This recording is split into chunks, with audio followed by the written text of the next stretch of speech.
Hi friends, welcome to my channel Sairam competitive exams. ఇంకా channel ఎవరైనా subscribe చేసుకోతే subscribe చేసుకోండి, like చేయండి, షేర్ చేయండి. సచివాలయాల రెండో విడత ఉద్యోగులకు ప్రొబేషన్ ఉత్తర్వులు జారీ చేసిన ప్రభుత్వం.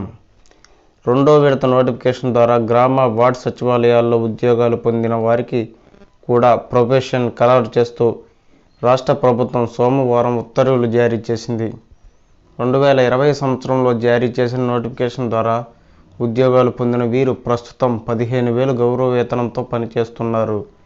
ప్రొబేషన్ ఖరారు అనంతరం దాదాపు రెట్టింపు జీతం అందుకుంటారు. గ్రామ వార్డ్ సచివాలయాల్లో మొత్తం 19 రకాల విభాగాల్లో ఉద్యోగులు పనిచేస్తున్నారు. ప్రొబేషన్ ఖరారైన గ్రేడ్ 5 పంచాయతీ సెక్రటరీలు, వార్డ్ అడ్మినిస్ట్రేటర్ సెక్రటరీలు ఇప్పుడు కనీస బేసిక్ వేతనం 23,120గా కాగా డిఏహెచ్ఆర్ కలుపుకున్న తర్వాత 29,598 అందుకుంటారు. మిగిలిన 17 విభాగాల ఉద్యోగులు ఇప్పుడు కనీస వేతనం 22,460కు డిఏహెచ్ఆర్ కలుపుకొని 28,753 అందుకుంటారని అధికార వర్గాలు తెలిపాయి. పట్టణ ప్రాంతాల్లో హెచ్ఆర్ఏ స్లాబ్ ప్రకారం కొంతమందికి కొంచెం ఎక్కువ వేతనం వస్తుంది. పెరిగిన వేతనాలు మే 1 నుంచి అంటే జూన్ 1న ఉద్యోగులకు అందే జీతం అమల్లోకి వస్తాయని గ్రామ వార్డ్ సచివాలయ శాఖ ప్రత్యేక ఉత్తర్వుల్లో పేర్కొంది. ప్రొబేషన్ ఖరారు ఉత్తర్వుల విడుదల నేపథ్యంలో జిల్లాలో వేర్వేరుగా జిల్లా కలెక్టర్ ఆధ్వర్యంలో అర్హులైన ఉద్యోగుల జాబితాతో కూడిన ప్రొసీడింగ్ జారీ చేస్తారు. నిబంధనల ప్రకారం 2 ఏళ్ల సర్వీస్ పూర్తి చేసి డిపార్ట్మెంట్ టెస్టులో ఉత్తీర్ణత సాధించి ఇటువంటి నేర చరిత్ర లేదని పోలీసు రిపోర్టులో తేలిన వారికి జిల్లా కలెక్టర్ ఆధ్వర్యంలో ప్రొబేషన్ ఖరారు ప్రక్రియ కొనసాగుతుంది.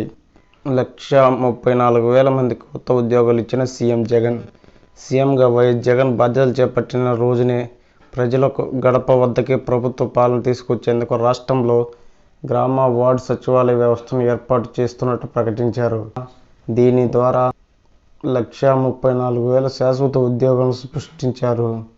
జిల్లా సెలక్షన్ కమిటీ డిఎస్సి ద్వారా పంచాయతీరాజ్ శాఖ ఆధ్వర్యంలో 1,26,728 ఉద్యోగాలకు, విద్యుత్ శాఖ ఆధ్వర్యంలో మరో 9,600 ఎనర్జీ ఎస్టేట్ ఉద్యోగులకు 2019 జూలైలో నోటిఫికేషన్ జారీ చేశారు.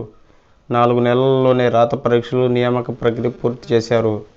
పంచాయతీరాజ్ శాఖ నోటిఫికేషన్ ద్వారా 1,05,497 మంది ఉద్యోగులు పొందగా అందులో నిబంధనల ప్రకారం 2 ఏళ్ల సర్వీస్ పూర్తి చేసి డిపార్ట్మెంట్ టెస్ట్ పాస్ అయిన 1,724 మంది, ఎనర్జీ అసిస్టెంట్లు కాకుండా 1,724 మందికి గత ఏడాది జూన్ నెలకే ప్రొబేషన్ ఖరారు చేసింది.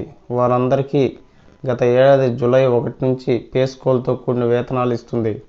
మొదటి విడత నోటిఫికేషన్ ద్వారా భర్తీ కాకుండా మిగిలిపోయిన పోస్టులను వెంటనే 2020లో నోటిఫికేషన్ జారీ చేయగా మరో 12,837 మంది ఉద్యోగాలను పొందారు. వీరు ఇప్పుడు ప్రొబేషన్ పొంది మే 1 నుంచి పే స్కేల్తో కూడిన వేతనాలు అందుకోబోతున్నారు.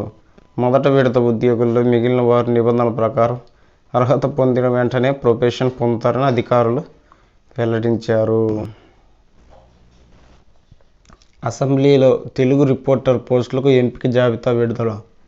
రాష్ట్ర అసెంబ్లీ సచివాలయ విభాగంలో తెలుగు రిపోర్టర్ పోస్టులకు ఎంపికైన వారి జాబితాను ఏపీపీఎస్సీ సోమవారం విడుదల చేసింది. ఈ జాబితాను కమిషన్ వెబ్సైట్లో పొందుపరిచినట్టు కమిషన్ ఒక ప్రకటనలో తెలిపింది.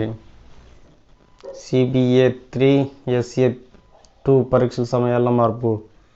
ఏపీలో ఈ నెల 20 నుంచి నిర్వహించే class room based assessment 3, summative assessment SA 2 పరీక్షల సమయాల్లో మార్పులు చేశారు.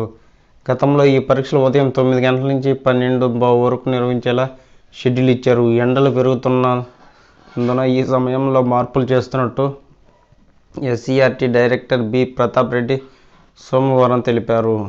1వ తరగతి నుంచి 8వ తరగతి పిల్లలకు ఉదయం 8 నుంచి 11 గంటల వరకు, 9వ తరగతి పిల్లలకు ఉదయం 8 నుంచి 11:15 గంటల వరకు పరీక్షలు నిర్వహిస్తారు.